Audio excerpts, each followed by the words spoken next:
Hello friends, गृहिणीचा आधार YouTube चॅनलवरती तुमच्या सगळ्यांचं स्वागत आहे. आजची आपली भाजी ही आलू मटर असणार आहे. अगदी साधी सोप्या पद्धतीने चमचमीत अशी खूप छान भाजी आहे. चला तर सुरुवात करूया. सगळ्यात आधी मी मटार सोलून घेतलेला आहे आणि बटाटे धुवून घेतलेले आहेत. मी भाजीसाठी एक कांदा बारीक चिरून घेतलेला आहे आणि तो छान आपल्याला भाजून घ्यायचा आहे लालसर.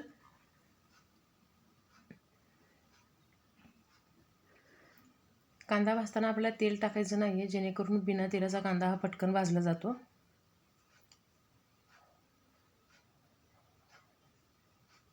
कांदा आपला हा भाजत आलेला आहे. मी मिक्सरच्या भांड्यामध्ये काढून घेते कांदा. त्यानंतर आपल्याला टमॅटोसुद्धा एक टमॅटो मी कापून घेणार आहे. एक कापलेला टमॅटो भाजून घ्यायचा आहे आपल्याला. टमॅटो कशासाठी भाजून घ्यायचा तर टमॅटोचा आंबटपणा हा कमी होतो भाजून घेतल्यामुळे.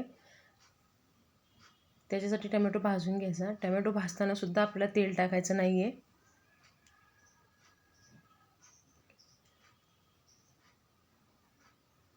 भाजताना मी थोडंसं मधून प्रेस करून घेते, जेणेकरून त्यातलं पाणी निघून जाईल.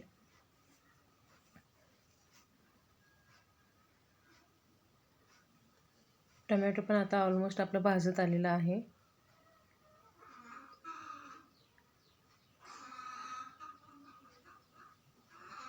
त्यातलं पाणी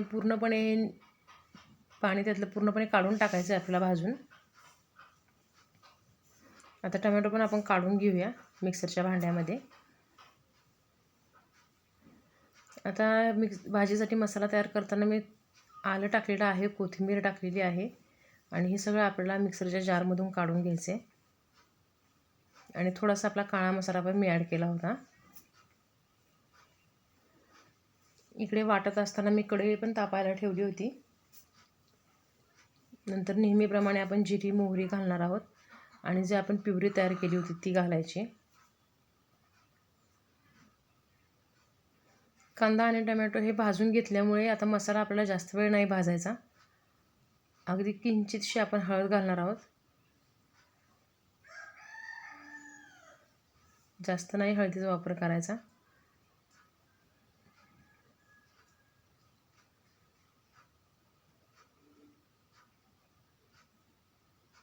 हळद घातल्यानंतर कढीपत्ता घालणार आहे मी. कढीपत्ता थोडासा सुकलेला होता, त्याच्यामुळे मी तेलात घातला नाही. तेलात घातला असता तर लगेच करपून गेला असता.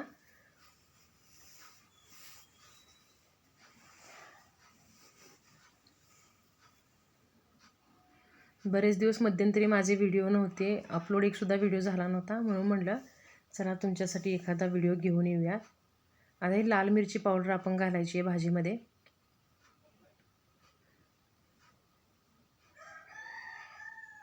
लाल मिरची पावडर घातल्यानंतर थोडासा गरम मसाला घालणार आहोत. पावडर घालायची आहे गरम मसाला. आणि आपलं काळं तिखट जे आपण रेग्युलर भाजीला घरातलं वापरतो ते पण घालायचं आहे. आणि मिक्स करून घ्यायचं आहे सगळं.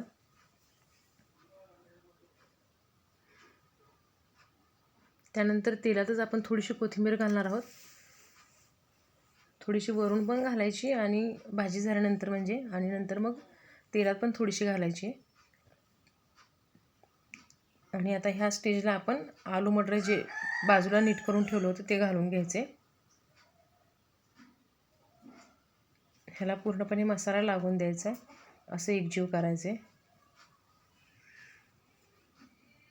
बघा तुम्ही कढईमध्ये दिसत असेल तुम्हाला पूर्णपणे त्यात पाणी सुटलेलं होतं मसाल्याला, म्हणजे आपला मसाला पूर्णपणे तयार झाला होता भाजून. पाणी थोडंसंच घालायचं, जास्त घालायचं नाही पाणी शिजायला, कारण आपल्याला घट्ट भाजी करायची आहे ही.